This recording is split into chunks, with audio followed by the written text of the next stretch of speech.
Hi friends, ఈరోజు మీకోసం అనుకోని బంధం ఫైనల్ పార్ట్. సముద్రం పైకి ఎంత ప్రశాంతంగా కనిపిస్తుందో దాని గర్భంలో అన్ని సుడిగుండాలు దాగుంటాయి. సిద్ధార్థ నందిని జీవితం కూడా ఇప్పుడు ఆ సముద్రంలాగే తయారైంది. ముంబై హై సొసైటీ ముందు తన భార్య ఆత్మగౌరవాన్ని నిలబెట్టి ఆమెను మహారాణిలా తన గుండెల్లో ప్రతిష్ఠించుకున్నాడు సిద్ధార్థ. ఆ ప్రేమ సామ్రాజ్యంలో నందిని నెమ్మదిగా తన గతాన్ని మర్చిపోయి ఒక కొత్త జీవితానికి అలవాటు పడుతోంది. ఆ ఉదయం సూర్యదేవర సదన్ వెనుకున్న తోటలో నందిని పూలు కోస్తుంది. ఆమె ముఖంలో ఒకప్పటి భయం లేదు, ఒక ఆత్మీయమైన చిరునవ్వు ఉంది. వెనుక నుండి వచ్చిన సిద్ధార్థ్ నెమ్మదిగా ఆమెను తన చేతుల్లోకి తీసుకున్నాడు. ఏంటి నందిని, ఆ పూల కంటే గొప్ప అందం నా చేతుల్లో ఉంటే నువ్వు ఆ పూల కోసం వెతుకుతున్నావా అని ఆమె చెవి దగ్గర గుసగుసలాడాడు. నందిని సిగ్గుతో తల వంచుకొని, మీ మాటలు కవిత్వాల్లా ఉంటాయి సిద్ధార్థ్ గారు, కానీ నేను నిజంగా అంత అందగత్తెను కాను.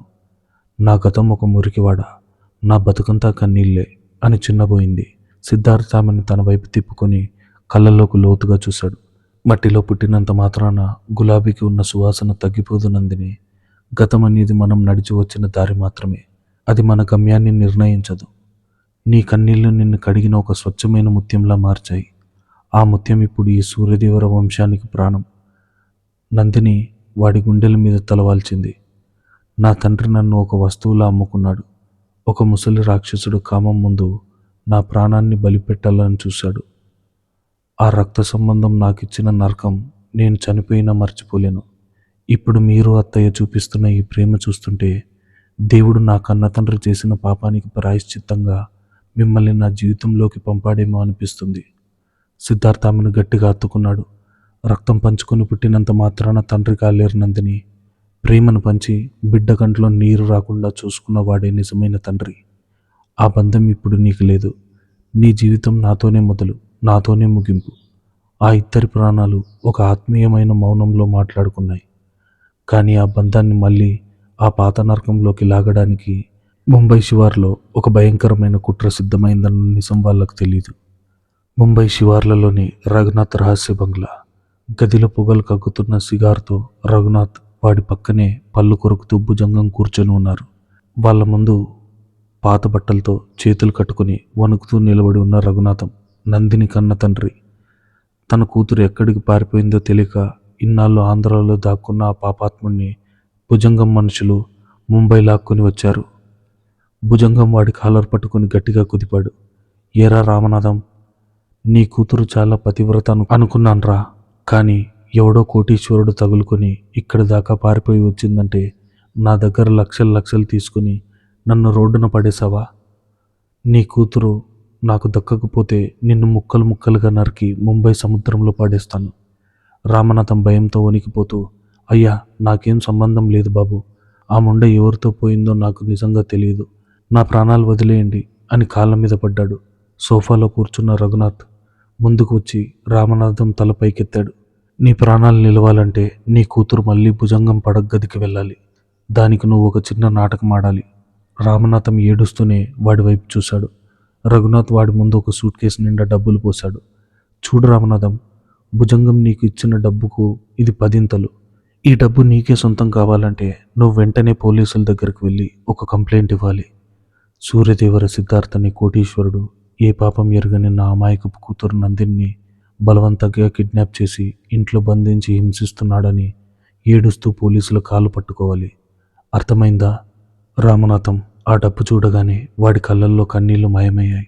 దురాశ మెరిసింది. కూతురు కష్టం, ఆమె ప్రాణం, వీటన్నిటికంటే వాడికి ఆ కాగితాల కట్టెలే ఎక్కువైపోయాయి. ఒక కన్న తండ్రి తన రక్తాన్ని కరెన్సీ నోట్లకు అమ్ముకుంటున్నాడు. మీరెలా చెబితే అలా చేస్తానయ్యా. ఆ ముండను ఆ ఇంట్లోంచి బయటకు తీసుకొచ్చే బాధ్యత నాది అని ఆ డబ్బు మీద చేయి వేశాడు ఆ కసాయి తండ్రి.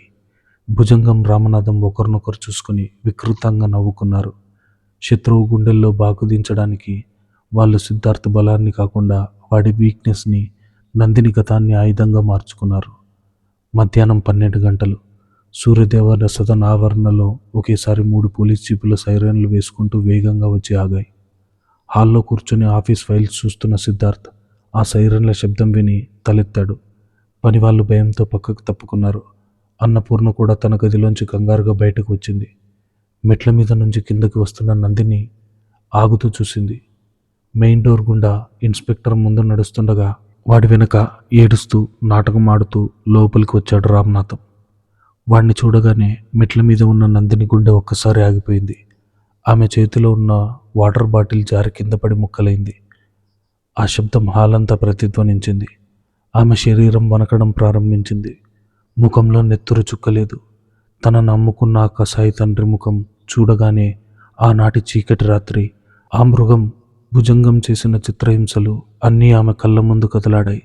సిద్ధార్థ్ వెంటనే మెట్ల వైపు పరుగున వెళ్ళి వణికిపోతూ కుప్పకూలిపోతున్న నందిని తన చేతుల్లోకి తీసుకున్నాడు.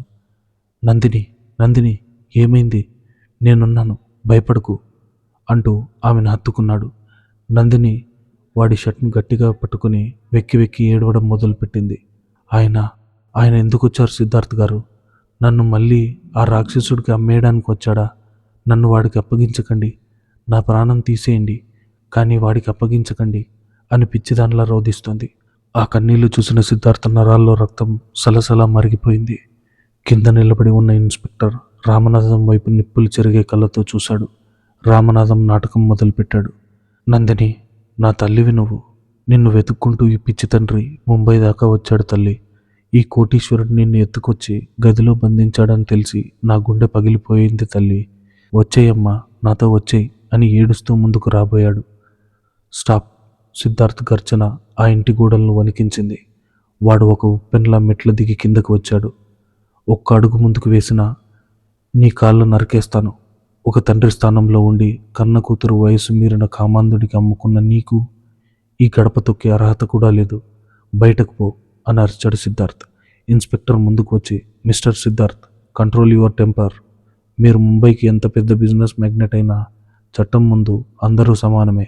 ఆయన తన కూతుర్ని మీరు బలవంతంగా కిడ్నాప్ చేశారని, ఆమెను చంపేస్తానని బెదిరించారని, ఇంట్లో బంధించారని కంప్లైంట్ ఇచ్చారు. నా దగ్గర సెర్చ్ వారెంట్, అరెస్ట్ వారెంట్ రెండూ ఉన్నాయి. మీ భార్య లేదా కిడ్నాప్ చేయబడిన అమ్మాయి ఆమె తండ్రితో పాటు వెళ్ళడానికి మేము ఏర్పాట్లు చేస్తున్నాం అన్నాడు కరుగ్గా. ఆ మాటలు వినగానే అన్నపూర్ణకు కోపం కట్టలు తెచ్చుకుంది. ఒకప్పుడు హోదా కోసం కొడుకు జీవితాన్ని పణంగా పెట్టిన ఆమె ఇప్పుడు కన్న తల్లిలా మారిపోయింది. వేగంగా ముందుకు వచ్చి ఇన్స్పెక్టర్ ముందు నిలబడింది. ఏ ఇన్స్పెక్టర్, ఏం మాట్లాడుతున్నావు? ఆ పిల్ల ఏమైనా వస్తువు అనుకున్నావా మీరు వచ్చి తీసుకుపోవడానికి? ఆమె నా కోడలు, ఈ సూర్యదేవర వంశానికి మహాలక్ష్మి, నా కొడుకు ప్రాణాన్ని కాపాడిన దేవత. ఎవడో పనికి మాలిన వాడు వచ్చి అబద్ధాలు చెప్తే నా ఇంట్లో వచ్చి నా కోడల్ని తీసుకెళ్తావా? నా శవాన్ని దాటి వెళ్ళాలి మీరు అని గర్జించింది అన్నపూర్ణ. ఒకప్పుడు తన ఆస్తిని మొత్తం త్యాగం చేసిన ఆ తల్లి ఇప్పుడు తన కోడల కోసం ప్రాణాలను అడ్డుపెట్టడం చూసి నందిని కళ్ళల్లో ఆనంద బాష్పాలు రాలాయి. ఇది నిజమైన బంధం అంటే రామనాథం ఏడుస్తూనే, అయ్యా ఇన్స్పెక్టర్ గారు, చూసారా వాళ్ళ డబ్బు బల్బు చూసారా? నా కూతుర్ని భయపెట్టి బ్రెయిన్ వాష్ చేసి వాళ్ళ ఇంట్లో ఉంచుకున్నారు. నా కూతురు మైనర్ కాదు, కానీ మెంటల్గా వాళ్ళ టార్చర్ భయపడిపోయింది. దాన్ని ఎలాగైనా నాకు అప్పగించండి సార్ అని కాళ్ళు పట్టుకున్నాడు. ఇన్స్పెక్టర్ సిద్ధార్థ్ వైపు తిరిగి, చూడండి సిద్ధార్థ్ గారు, చట్ట ప్రకారం ఒక తండ్రి కంప్లైంట్ ఇచ్చాడు. ఆ అమ్మాయికి తండ్రి ప్రాపర్ గార్డియన్. ఆమెను ఆయనతో పంపించకపోతే నేను మిమ్మల్ని కిడ్నాప్ కేసు కింద అరెస్ట్ చేయాల్సి వస్తుంది. సిద్ధార్థ్ నవ్వుతూ ముందుకు వచ్చాడు. ఆ నవ్వులో ఒక పదునైన కత్తిలాంటి వెటకారం ఉంది. కిడ్నాప్ కేసా? నా భార్యను నేను నా ఇంట్లో ఉంచుకుంటే కిడ్నాప్ అంటారా ఇన్స్పెక్టర్? కావాలంటే నందిని అడగండి, ఆమె ఇష్టపూర్వకంగా ఈ ఇంట్లో ఉందో లేదా మీకే తెలుస్తుంది. ఇన్స్పెక్టర్ నందిని వైపు చూశాడు. అమ్మా, నువ్వు భయపడాల్సిన అవసరం లేదు. చట్టం నీకు తోడుగా ఉంటుంది. నువ్వు నీ తండ్రితో వెళ్ళాలనుకుంటున్నావా లేదా ఇతను నిన్ను బలవంతంగా ఉంచుకున్నాడా? నిర్భయంగా చెప్పు. నందిని మెట్లు దిగి నెమ్మదిగా కిందకు వచ్చింది. ఆమె కళ్ళు ఎర్రబడి ఉన్నాయి. ఇన్నాళ్ళు కన్నీళ్లతో బతికిన ఆమెకు సిద్ధార్థ్ ఇచ్చిన ధైర్యం ఒక కవచంలా మారింది. ఆమె నేరుగా వెళ్ళి రఘునాథం కళ్ళల్లోకి చూసింది. తండ్రి? ఎవరికి తండ్రి? కడుపున పుట్టిన బిడ్డను డబ్బు కోసం ఒక రాక్షసుడు పడగ్గదికి పంపిన వాడివి నువ్వు. నా ఆత్మఘోషను వినకుండా నన్ను గొడ్రును బాదినట్టు బాది అమ్ముకున్న వాడివి నా తండ్రివేలా అవుతావురా? ఆమె గొంతులోంచి వచ్చిన ఆ పదం అందరినీ నిశ్శబ్దం చేసింది. ఒక ఆడపిల్ల తన తండ్రిని రా అని పిలిచిందంటే ఆమె గుండె ఎంత ముక్కలైపోయి ఉంటే అంతటి బాధ బయటకు వస్తుందో ఆ గదిలో ఉన్న వాళ్ళకు అర్థమైంది. నందిని ఇన్స్పెక్టర్ వైపు తిరిగి, అయ్యా, నన్ను ఎవరూ కిడ్నాప్ చేయలేదు. నా ప్రాణాలను రక్షించుకోవడానికి నేనే పారిపోయి వస్తే రోడ్డు మీద అనాథలా పడి ఉన్న నాకు ప్రాణదానం చేసిన దేవుడు నా భర్త. ఆయన అడుగులో అడుగు వేసి నడవడానికి నేను ఇష్టపడుతున్నాను. నా తండ్రి స్థానంలో నాకు ముంబైలో ఉన్న అత్తయ్య గారు ఉన్నారు. నేను ఇల్లు వదిలి అడుగు కూడా బయట పెట్టను అని తెగేసి చెప్పింది. రామనాథం భయపడిపోయాడు. ఇన్స్పెక్టర్ సార్, చూసారా, నా కూతుర్ని బ్లాక్మెయిల్ చేసి ఎలా మాట్లాడిస్తున్నారో. అది నా మాట వినడం లేదు. దీని వెనుక కోట్లకు పడిగెత్తిన వీళ్ళ కుట్ర ఉంది అని అరిచాడు. ఇన్స్పెక్టర్ సిద్ధార్థ్ వైపు చూసి, సిద్ధార్థ్ గారు, ఇక్కడ అమ్మాయి స్టేట్మెంట్ మీకు ఫేవర్గా ఉన్న కేసు ఫైల్ అయిపోయింది. ఇది హేబియస్ కార్పస్ లాంటి క్రిటికల్ ఇష్యూ. రేపు ఉదయం 11 గంటలకు కోర్టులో ఈ అమ్మాయిని జడ్జి ముందు ప్రవేశపెట్టాలి. జడ్జి గారు అమ్మాయి స్టేట్మెంట్ని రికార్డ్ చేసి ఆమె ఎవరితో ఉండాలని చట్టపరంగా నిర్ణయిస్తారు. అంతవరకు ఆమెను ఎటూ పంపించొద్దు అని నోటీస్ ఇచ్చి వాళ్ళందరినీ తీసుకొని వెళ్ళిపోయాడు. పోలీసులు వెళ్ళగానే నందిని అక్కడే నేల మీద కుప్పకూలిపోయింది. ఆమెకు అర్థమైపోయింది, రఘునాథ్, భుజంగం ఇద్దరూ కలిసి తన గతాన్ని అడ్డుపెట్టుకుని సిద్ధార్థను నాశనం చేయడానికి వేసిన మాస్టర్ ప్లాన్ ఇదని. సిద్ధార్థ్ ఆమెను పైకి లేపడానికి ప్రయత్నించాడు. కానీ నందిని అతని చేతులను అడ్డుకొని చేతులు జోడించి కన్నీళ్లతో ప్రాధేయపడింది. నన్ను వదిలేయండి సిద్ధార్థ్ గారు. నా గతం ఒక మురికి కూపం. అందులో నుండి బయటపడ్డానని అనుకున్నాను. కానీ ఆ మురికి ఇప్పుడు మీ వంశాన్ని, మీ పరువుకు అంటుకునేలా ఉంది. రేపు కోర్టులో నా తండ్రి ఏ అబద్ధం చెప్తాడో, ఆ రాక్షసులు మిమ్మల్ని కిడ్నాప్ కేసులో ఎలా ఇరికిస్తారో అని నాకు భయంగా ఉంది. మీ మీద క్రిమినల్ కేసు పెడితే నేను చచ్చిపోయిన ఆ పాపం నన్ను వదలదు. నేను వాటితో వెళ్ళిపోతాను. దయచేసి నన్ను పంపించేయండి అంటూ బోర్న విలిపించింది. అన్నపూర్ణ ముందుకు వచ్చి నందిని కన్నీళ్లు తుడిచింది. పిచ్చిదానా, ఇప్పుడే పోలీసుల ముందు ఎంత ధైర్యంగా మాట్లాడావు. మళ్ళీ భయపడుతున్నావేంటి? కొడుకు పరువు కంటే వాడి సంతోషమే నాకు ముఖ్యం. నువ్వు ఈ ఇంటి మహాలక్ష్మివి. కోర్టుకు వెళ్దాం. వాళ్ళ బండారం బయట పెడదాం. ఎవరికి భయపడేది లేదు. కానీ నందిని మనసు వినడం లేదు. తను ప్రాణంగా ప్రేమించే మనిషి ఒక తప్పుడు కేసులో కోర్టు మెట్లు ఎక్కడం ఆమెకి ఇష్టం లేదు. సిద్ధార్థ నెమ్మదిగా ఆమె ముందుకు మోకాళ్ళ మీద కూర్చున్నాడు. ఆమె ముఖాన్ని తన 2 చేతుల్లోకి తీసుకున్నాడు. అతని కళ్ళల్లో బాధ లేదు, ఒక అజేయమైన సైనికుడు కసి ఉంది.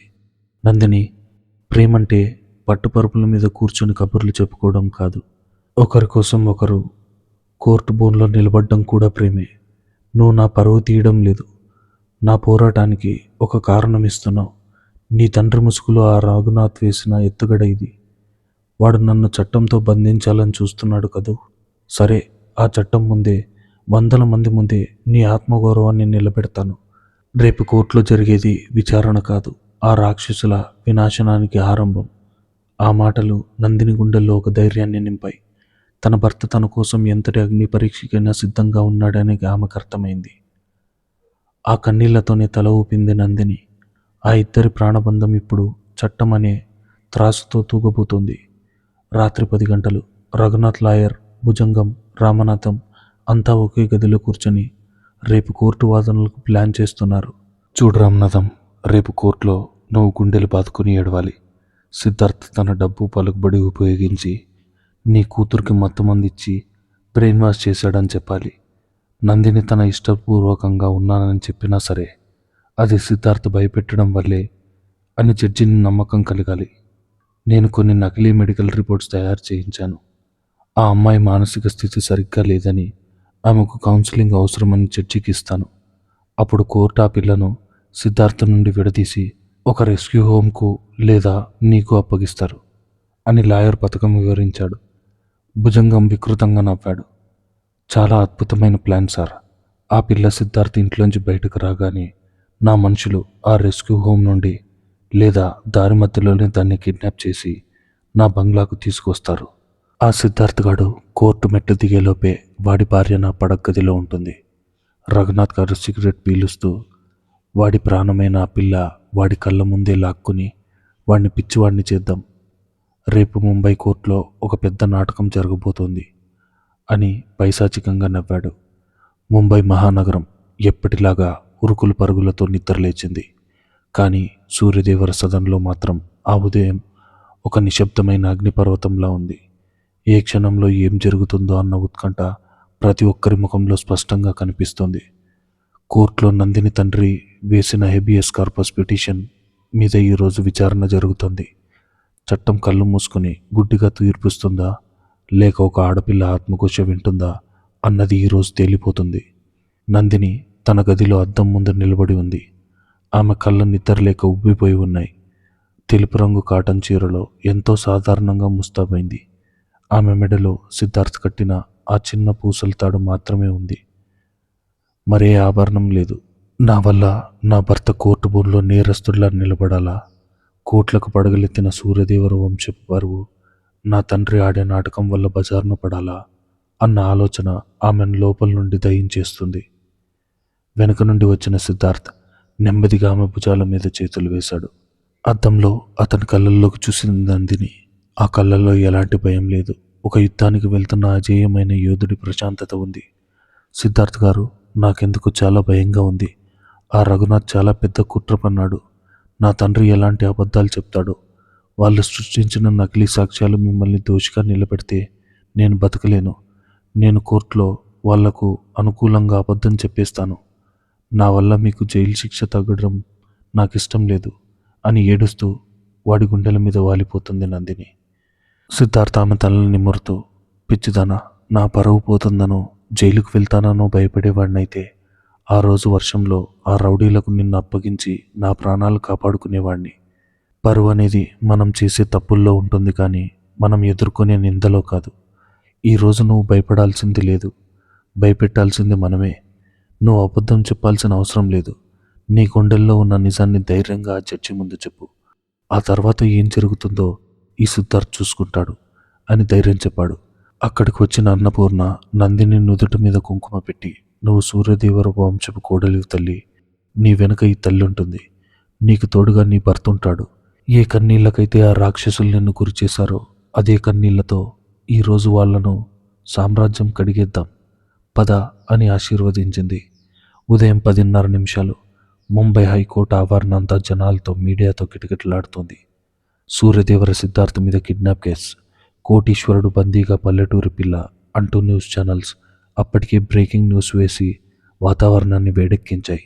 రఘునాథ్ పన్నిన కుట్రలో భాగంగా మీడియా వాళ్ళు కొన్ని ఈ ఇష్యూని ఒక జాతీయ స్థాయి సెన్సేషన్గా మార్చాయి. తద్వారా జడ్జి మీద మానసిక ఒత్తిడి తీసుకురావాలన్నది వాడి ప్లాన్. సిద్ధార్థ్ కారు కోర్టు ఆవరణలోకి ప్రవేశించగానే వందలాది మైకులు అతని కారు చుట్టూ మూటాయి. సెక్యూరిటీ గార్డ్స్ వాళ్ళను పక్కకు నెట్టుకుంటూ దారి చేస్తుండగా సిద్ధార్థ్ తన కారు దిగాడు. వాడి నడకలో ఒక రాయాలిటీ ఉంది. మీడియా వాళ్ళు అరుస్తున్నా, కెమెరాలు ఫ్లాష్ అవుతున్నా వాడు చెల్లించలేదు. కారు వెనుక డోర్ తెరిచి నందిని చేతి పట్టుకుని కిందకి దిగాడు. నందిని తలదించుకుని సిద్ధార్థ్ చేయిని గట్టిగా పట్టుకొని అతని వెనుక నడుస్తోంది. వాళ్ళ వెనకే అన్నపూర్ణ కూడా నడుస్తోంది. కోర్టు ఆవరణలో దూరంగా ఆగి ఉన్న ఒక నల్లటి కారులోంచి భుజంగం మీదంతా గమనిస్తున్నాడు. వాడి పక్కనే కూర్చున్నాడు రఘునాథ్. చూసావా భుజంగం, వీడు ఎంత ఎగిరెగిరి పడ్డా చివరికి ఆ బోన్లో నిలబడక తప్పలేదు. ఈరోజు ఆ పిల్లవాడి చేయి జారిపోవడం ఖాయం అని సిగారు కాలుస్తూ అన్నాడు రఘునాథ్. భుజంగం వికృతంగా నవ్వి, లోపల కోర్టులో వాడికి ఏ శిక్ష పడుతుందో నాకు అనవసరం సార్. ఆ పిల్ల బయటకు రాగానే నా మనుషులు ఆ రెస్క్యూ వ్యాన్ మీద దాడి చేసి దాన్ని ఎత్తుకొస్తారు.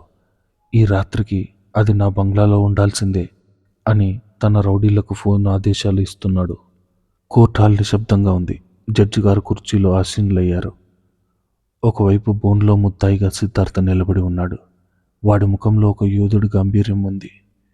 ఎదురుగా నందిని కన్న తండ్రి రామనాథం కన్నీళ్లు తుడుచుకుంటూ నటిస్తున్నాడు. నందిని ఒక పక్కన కూర్చోబెట్టారు. రామనాథం తరపున రఘునాథ్ నియమించిన ముంబైలోని అత్యంత ఖరీదైన క్రిమినల్ లాయర్ వాదన ప్రారంభించాడు.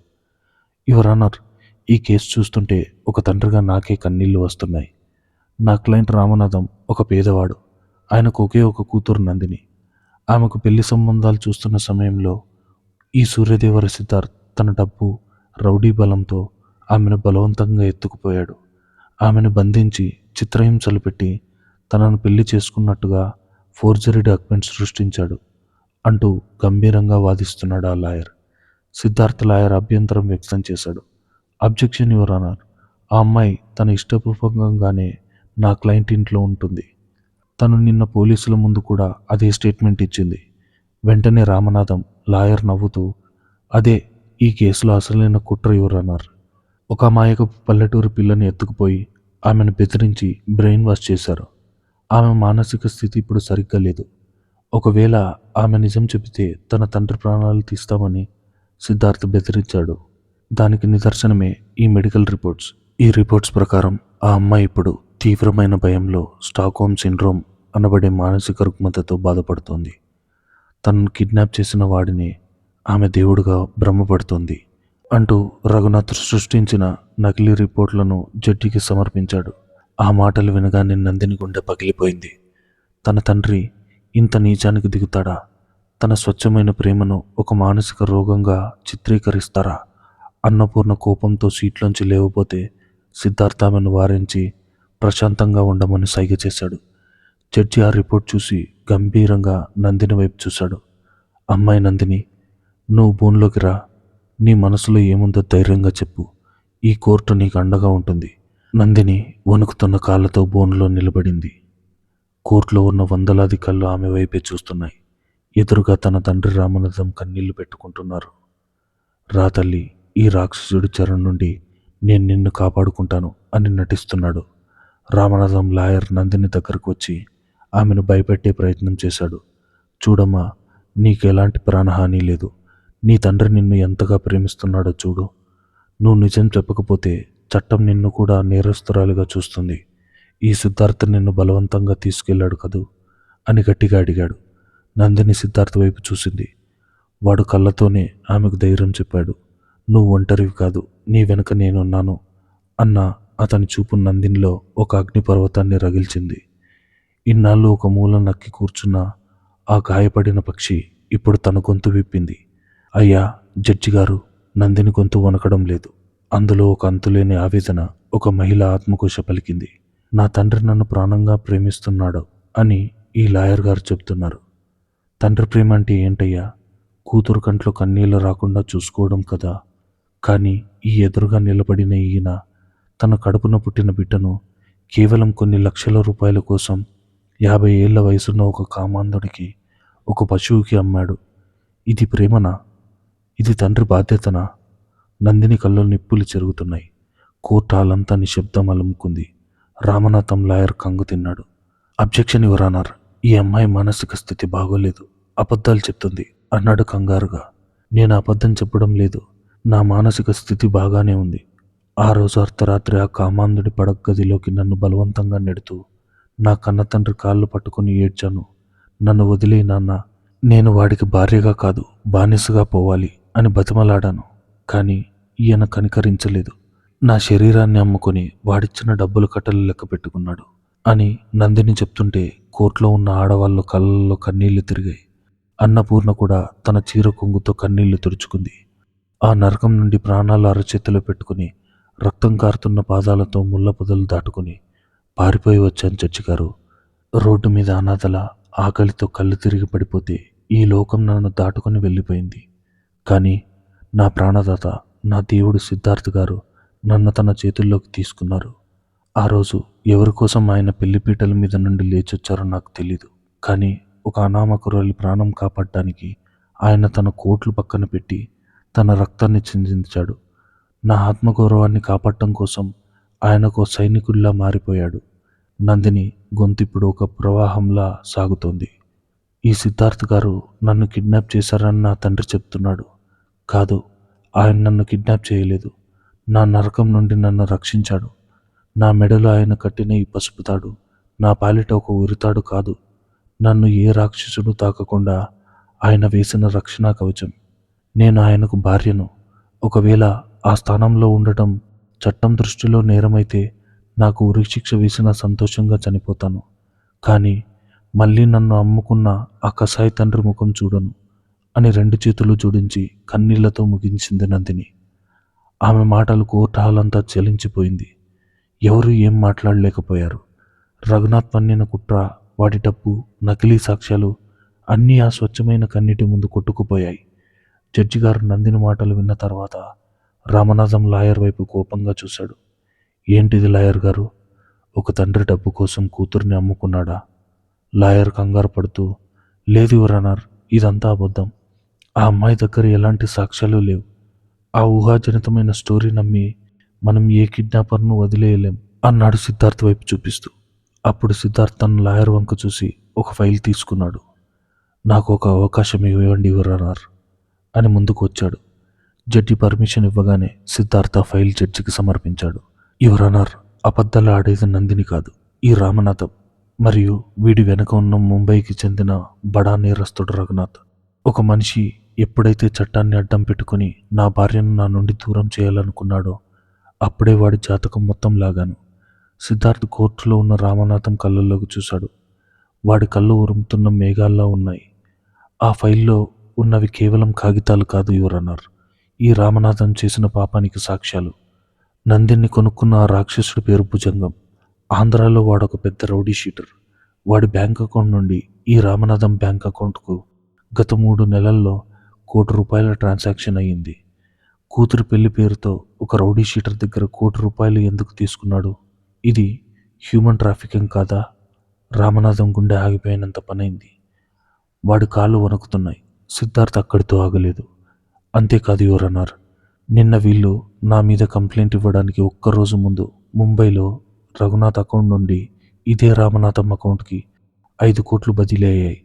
రఘునాథ్ అనేవాడు నా బిజినెస్ రైవల్. వాడి ఆస్తులు పోయాయని పగతో నందిని గతాన్ని క్యాష్ చేసుకుని భుజంగంతో కుమ్మక్కయ్యాడు. ఒకవేళ ఈరోజు కోర్టు నందిని రెస్క్యూ హోమ్కు పంపితే దారిలోనే ఆమెను ఎత్తుకుపోవడానికి కోర్టు ఆవరణ బయట భుజంగం మనుషులు ఆయుధాలతో వెయిట్ చేస్తున్నారు. దానికి సంబంధించిన సీసీటీవీ ఫుటేజ్, కాల్ రికార్డ్స్ అన్నీ ఆ పెన్ డ్రైవ్లో ఉన్నాయి. కోర్టు హాల్ ఒక్కసారిగా ఉలిక్కిపడింది. రామనాథం లాయర్ మొహం రంగు మారింది. వాడికి ఇక మాట్లాడడానికి ఎలాంటి పాయింట్ దొరకలేదు. జడ్జి గారు ఆ ఆధారాలన్నీ చూసి తీవ్రమైన ఆగ్రహం వ్యక్తం చేశారు.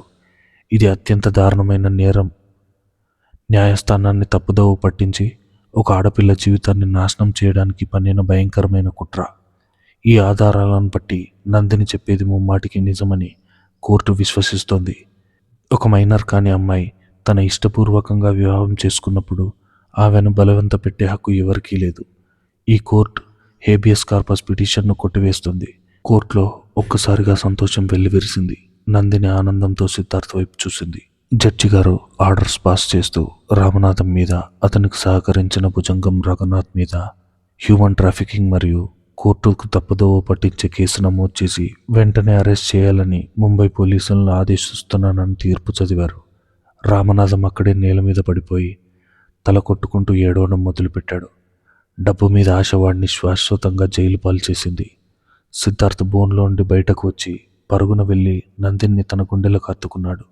ఆ కౌగిల్లో వాళ్ళ విజయం, వాళ్ళ ప్రేమ, ఒకరి మీద ఒకరికున్న అంతులేని నమ్మకం అన్నీ దాగి ఉన్నాయి.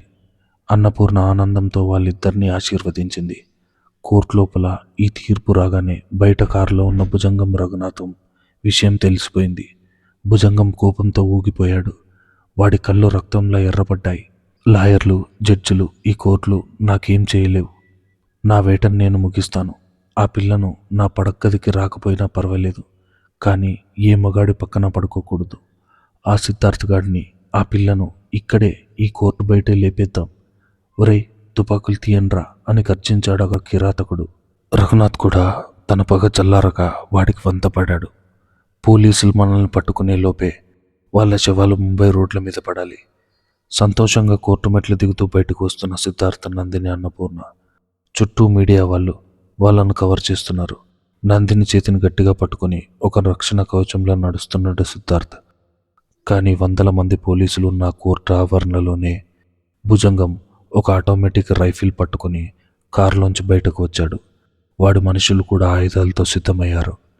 ఏ సిద్ధార్థ్! భుజంగం గర్జన ఆ కోర్టు ఆవరణలో ఒక పిడుగులా పడింది. వాడి గొంతు వినగానే మైక్ పట్టుకుని అరుస్తున్న రిపోర్టర్లు, కెమెరామెన్లు ఒక్కసారిగా ఆగిపోయారు. అందరి కళ్ళు భుజంగం వైపు మళ్ళాయి. వాడి చేతుల్లో ఉన్న AK-47ని చూడగానే జనం భయంతో అరుస్తూ అటు ఇటు పరుగులు తీయడం ప్రారంభించారు. క్షణాల్లో ఆ కోర్టు బయట ఒక భయానక వాతావరణం నెలకొంది. నందిని ఆ గొంతు వినగానే ఉలిక్కిపడింది. గుండెల్లో రక్తం గడ్డకట్టుకుపోయింది. ఆమె కళ్ళు ఆటోమేటిక్గా భుజంగం వైపు తిరిగాయి. మృత్యువులా నిలబడి ఉన్న వాడిని చూడగానే ఆమె కాళ్ళు వణకడం మొదలైంది. సిద్ధార్థ్ క్షణం కూడా ఆలోచించలేదు. తన ప్రాణమైన నందిని, తన తల్లిని అన్నపూర్ణను బలంగా వెనక్కి లాగి అక్కడే ఉన్న ఒక పెద్ద రాతి స్తంభం వెనుక దాచాడు. వాడు వాళ్లకు అడ్డంగా ఒక కవచంలా నిలబడ్డాడు. భుజంగం చేతిలో రైఫిల్ గాల్లో నిప్పులు చెరిగింది. ఆ శబ్దానికి కోర్టు అద్దాలు పగిలిపోయాయి. ఒరేయ్ సిద్ధార్థ్, ఎంతటి మగాడివిరా నువ్వు! చట్టాన్ని కొనుక్కుని నా సొత్తుని ఎత్తుకుపోతావా? ఈ భుజంగం బతికుండగా ఆ పిల్ల ఏ మగాడి పక్కన పడుకోకూడదు. నా పడగదికి రాకపోయినా పర్వాలేదు, కానీ ఈరోజే ఈ కోర్టు మెట్ల మీదే ఆ పిల్ల శవం పడాలి. దాంతోపాటు దాన్ని రక్షించిన నీ శవం, నీ తల్లి శవం ముంబై వీధుల్లో కుక్కలు పిక్కి తినాలి అని ఉన్మాదిలా అరుస్తూ వాళ్ళ వైపు అడుగులు వేస్తున్నాడు భుజంగం. వెనక ఉన్న రఘునాథ్ తన మనుషులతో, ఒక్కడు కూడా ప్రాణాల్లో మిగలకూడదు, కాల్చి పారేయండి అని అరిచాడు. స్తంభం వెనుక దాక్కున్న నందిని ఏడుస్తూ సిద్ధార్థ్ షర్టును గట్టిగా పట్టుకుంది. వద్దు సిద్ధార్థ్ గారు, వాడు రాక్షసుడు, వాడి దగ్గర తుపాకీ ఉంది, మనం ఇక్కడి నుంచి పారిపోదాం.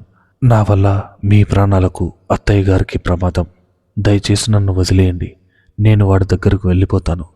మిమ్మల్ని ప్రాణాలతో వదిలేయమని నేను వాడి కాళ్ళను పట్టుకుంటాను అంటూ బోర్న విలపించింది. అన్నపూర్ణ కూడా భయంతో కొడుకు చేయి పట్టుకుంది. సిద్ధు, వాళ్ళు ఉన్మాదులరా, పోలీసుల కోసం ఎదురు చూద్దాం, నువ్వు బయటకు వెళ్ళొద్దు. సిద్ధార్థ్ వాళ్ళ వైపు తిరిగాడు. వాడి కళ్ళల్లో ఎలాంటి భయం లేదు. చావును జయించే ఒక అఘోర కళ్ళల్లో ఉండే ప్రశాంతత, ఉప్పెన ముందు సముద్రం ఉండే భయంకరమైన నిశ్శబ్దం వాడిలో కనిపిస్తున్నాయి. నందిని, చావుకు భయపడి ప్రేమను వదిలేసుకుంటే అది ప్రేమే కాదు, ప్రాణాలను అడ్డుపెట్టైనా నిలబెట్టుకుంటేనే నిజమైన బంధం. నిన్ను అంగట్లో బొమ్మలా వాడుకోవాలనుకున్న ఆ మృగాలకు ఆడపిల్ల ఆత్మగౌరవం అంటే ఏమిటో ఈరోజు చట్టం చెప్పింది. కానీ ఆ మృగాలకు మరణం అంటే ఏమిటో ఇప్పుడు సిద్ధార్థ్ చెప్తాడు. భయపడకు, నువ్వు వెనక్కి తిరగొద్దు అని ఆమె నుదుటి మీద ఒక ముద్దు పెట్టి ఆ స్తంభం వెనుక నుండి బయటకు అడుగు పెట్టాడు సిద్ధార్థ్. సిద్ధార్థ్ గారు నందిని అరుపు వాడిని ఆపలేకపోయింది. సిద్ధార్థ్ నిలబడిన తీరు చూసి భుజంగం తుపాకీ గురిపెట్టి ఆగిపోయాడు. ఎవరైనా ప్రాణభయంతో పారిపోతారు, కానీ ఇలా ఆయుధం లేకుండా గుండెలెదురుగా వచ్చే మగాడిని వాడెప్పుడూ చూడలేదు. ఎరా, నా తుపాకీకి ఎదురుగా వస్తున్నావు, నీ కోట్లు నిన్ను కాపాడుతాయి అనుకుంటున్నావా? వికృతంగా నవ్వాడు భుజంగం. సిద్ధార్థ్ కల్లో నిప్పులు చెరుగుతున్నాయి. కోట్లు కాపాడేది పరువున్రా భుజంగం, కానీ ప్రాణాన్ని కాపాడేది ప్రేమ, ఆడపిల్ల. అంటే నీ దృష్టిలో శరీరం కావచ్చు, కానీ నా దృష్టిలో ఆమె సృష్టికి మూలం, నా ఊపిరికి కారణం. ఆమె ఆత్మను గాయపరచాలని చూసిన ఏ చేతులు ఈ భూమి మీద సజీవంగా ఉండకూడదు. కాల్చురా, దమ్ముంటే నా గుండెల మీద కాల్చు, నా రక్తం చిందినా నా ప్రేమ చావదు. ఆ మాటలకు రఘునాథ్ పళ్ళు కొరికాడు. చంపేవాడిని భుజంగం. భుజంగం ట్రిగ్గర్ నక్కబోయే క్షణంలో ఒక్కసారి సిద్ధార్థ వెనుక ఉన్న కోర్టు మెట్లపై నుండి ఆగండి అన్న ఒక గంభీరమైన ఆడవాళ్ల గొంతు వినిపించింది. అందరూ ఉలిక్కిపడి పైకి చూశారు. అక్కడ నిలబడి ఉంది నందిని. ఆమె కళ్ళల్లో ఇప్పుడు భయం లేదు. తన భర్త తన కోసం తుపాకీకి ఎదురుగా నిలబడితే తాను స్తంభం వెనక దాక్కోవడం ఆమెకిష్టం లేదు. తన ప్రేమ కోసం, తన ప్రాణదాత కోసం తాను కూడా చావును ఎదిరించడానికి సిద్ధపడింది. అన్నపూర్ణ ఆమెను ఆపుతున్నా వినకుండా బయటకు వచ్చింది నందిని. ఆమె వేగంగా మెట్లు దిగి సిద్ధార్థ్ పక్కకు వచ్చి నిలబడింది. సిద్ధార్థ్ ఆమె చేయి పట్టుకుని వెనక్కి నెట్టడానికి ప్రయత్నించాడు. నందిని లోపలికి వెళ్ళేది, కానీ నందిని వాడి చేయిని మరింత గట్టిగా పట్టుకుని భుజంగం కళ్ళల్లోకి సూటిగా చూసింది. ఒకప్పుడు వాడిని చూసి గడగడలాడిపోయిన ఆ పల్లెటూరి పిల్ల ఇప్పుడు ఒక అగ్నిపర్వతంలా మారిపోయింది. కాల్చురా కామాంధుడా! నందిని గర్జన ఆ కోర్టు ఆవరణ షేక్ అయింది. మగాడివని విర్రవీగుతున్నావు కదరా! ఒక ఆడపిల్ల శరీరాన్ని కొనుక్కొని అనుభవించాలనుకున్న నువ్వు ఒక మగాడివే కాదురా, ఒక నపుంసకుడివి. ప్రేమంటే ఏంటో తెలియని మృగానివి. నీ డబ్బు చూసి నా కన్న తండ్రి అమ్ముడుపోయి ఉండొచ్చు, కానీ నా ఆత్మను నువ్వు ఎప్పటికీ కొనలేవు. నా ప్రాణదాత, నా దేవుడు సిద్ధార్థ్ గారి పక్కన చనిపోవడానికి నేను సిద్ధంగా ఉన్నాను. కాల్చు, ఇద్దరినీ ఒకేసారి కాల్చు అని రొమ్ము విరిచి నిలబడింది నందిని. ఆడపిల్లలోని ఈ కాళికామాత రూపాన్ని చూసి భుజంగం చేతులు ఒక్క క్షణం వణికాయి. రఘునాథం కూడా ఆశ్చర్యపోయాడు. సరిగ్గా ఆ సెకండ్ వ్యవధిలో సిద్ధార్థ్ వాడుకున్నాడు. పక్కనే పడి ఉన్న ఒక పోలీస్ లాఠీని కాలిపోటని వేలుతో పైకి వేసి పట్టుకుని ఒక ఉప్పన్లా భుజంగం మీదకు దూకాడు. టపాటపామని 2 బుల్లెట్లు గాల్లోకి దూసుకుపోయాయి. సిద్ధార్థ్ విసురున్న లాఠీ నేరుగా వెళ్ళి భుజంగం చేతికి బలంగా తగిలింది. వాడి చేతుల్లో ఉన్న AK-47 కింద పడింది. ఆ మరుక్షణం సిద్ధార్థ్ వాడి మీద పడి వాడి గుండెల మీద మోకాలితో గట్టిగా అదిమి పెట్టి ముఖం మీద పిటికిలతో విచక్షణారహితంగా గుద్దడం మొదలుపెట్టాడు. రఘునాథ్ మనుషులు సిద్ధార్థ్ మీదకు రావడానికి ప్రయత్నించారు. కానీ అప్పటికే కోర్టు లోపల నుండి జడ్జి గారి ఆదేశాలతో అలర్ట్ అయిన వందలాది మంది సాయుధ పోలీసులు ఏసీపీ ఆధ్వర్యంలో బయటకు వచ్చారు. క్షణాల్లో వాళ్ళు రఘునాథ్ గ్యాంగును చుట్టుముట్టారు. డ్రాప్ యువర్ వెపన్స్, లేదంటే ఇక్కడే ఎన్కౌంటర్ చేస్తాం అని ఏసీపీ గర్జించగానే రఘునాథ్ మనుషులు భయంతో తుపాకులు కింద పడేశారు. రఘునాథ్ తప్పించుకొని పారిపోవడానికి ప్రయత్నించాడు. పోలీసులు వాడిని కింద పడేసి బేడీలు వేశారు. ఒకప్పుడు ముంబైని శాసించిన ఆ వ్యాపారవేత్త ఇప్పుడు ఒక వీధి కుక్కలా పోలీసుల కాళ్ళ కింద పడి ఉన్నాడు. ఇటు సిద్ధార్థ రౌద్ర రూపం చూసి పోలీసులు ఆశ్చర్యపోతున్నారు. భుజంగం ముఖం మొత్తం రక్తంతో నిండిపోయింది. వాడి పళ్ళు రాలిపోయాయి. మళ్ళీ ఏ ఆడపిల్ల వంక కన్నెత్తి చూసే సాహసం చేయకూడదురా రాక్షసుడా అంటూ వాడు స్ప్రో కోల్పోయే వరకు కొట్టాడు సిద్ధార్థ్. ఏసీపీ వచ్చి సిద్ధార్థ్ను ఆపాడు. వదిలేయండి సిద్ధార్థ్ గారు, వీళ్ళ పని ఇక చట్టం చూసుకుంటుంది. కోర్టులోనే వీళ్ళ మీద హ్యూమన్ ట్రాఫికింగ్, అటెంప్ట్ మర్డర్ కేసులు బుక్ అయ్యాయి. వీళ్ళ జీవితం ఇక ఆ జైలు 4 గోడల మధ్య ముగిసిపోతుంది. సిద్ధార్థ్ ఆవేశంతో రొప్పుతూ పైకి లేచాడు. వాడి కుడి భుజం నుండి సన్నగా రక్తం కారుతోంది. వాడు వెనక్కి తిరిగి చూశాడు. కళ్ళ నిండా నీళ్లతో 2 చేతులు ముఖం కప్పుకొని ఏడుస్తూ పరుగున వస్తుంది నందిని. ఆమె నేరుగా వచ్చి సిద్ధార్థ్ గుండెల మీద వాలిపోయింది. ఆ కౌగిల్లో ఇన్నాళ్ళు ఆమె అనుభవించిన నరకం, భయం అన్నీ కాలి బూడిదైపోయాయి. సిద్ధార్థ్ నెత్తరంటిన చేతులతో ఆమెను గట్టిగా హత్తుకున్నాడు. వాడికి ఆ గాయం నొప్పి తెలియడం లేదు. కేవలం ఆమె కన్నీళ్ల స్వచ్ఛత మాత్రమే వాడి ఆత్మను తాకుతోంది. అన్నపూర్ణ కూడా వచ్చి కొడుకును కోడల్ని హత్తుకుంది. ఇక మనకు ఏ భయమూ లేదురా, ఈ చీకటి శాశ్వతంగా తొలగిపోయింది అని ఆనంద బాష్పాలతో రాల్చింది.